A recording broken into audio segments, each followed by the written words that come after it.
tendon injury exercise program for the subscapularis. So when you're doing the tendon injury exercise program, as you recall from when we described it, you're going to do 5 parts. You're going to start with a warm-up, and you can do that warm-up standing up, sitting, lying down. So first you're going to have the person circle their arm, and they do that for a couple of minutes. They're just going to circle their arm either standing or lying down, doesn't matter the position, to get the muscle tendon unit a bit warmed up. So let's say she's done that for a couple of minutes. So now the next thing we're going to do is we're going to give her a weight, a little bit heavier weight than the one she's going to use for strengthening. And we're going to take the elbow into the body and just let her arm laterally rotate. She's going to hang there. She's going to stay there for 20 to 30 seconds. That's a long time. And people will not do it for that long unless they have a watch. So encourage everybody to have a watch and time themselves. So she's there, let's say, for 20 seconds. Then she comes up and she rests for a moment. And then she's going to go out again. Do the same thing. Here we're elongating the scar tissue. We're not allowing scar tissue to form again. We're elongating and putting tension through the stress through the tendon and the muscle so that no scar tissue is going to form. They're going to do this every day. And they do this particular stretch. They're going to do that a rest, and she does that 5 times.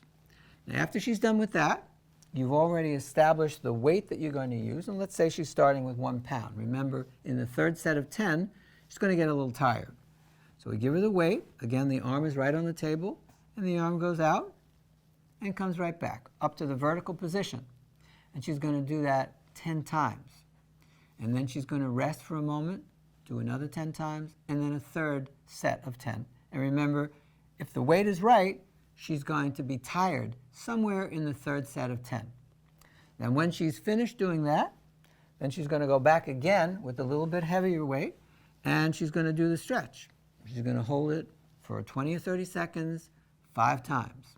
And between each time, she's going to rest. It's going to be a little bit easier this time because she stretched it a bunch of times before and pumped a lot of blood through it doing the exercise. And again, she does that 5 times. And then when she's done with that, she can use ice or heat. If the person has a contraindication for ice, like if they have Raynaud's disease or diabetes, you're going to use heat. And some people just like heat better. So you're going to place an ice pack, or they will place an ice pack on their shoulder. This is where the subscapularis is. So she's going to put an ice pack there and sit there for 5 minutes. Now you're only doing it with the person once. They're going to do it by themselves every single day. They do this 7 days a week if they can. Sometimes they'll only do 5 or 6, but that's good enough. And they do that for 5 minutes, and then they're done. They do that every single day.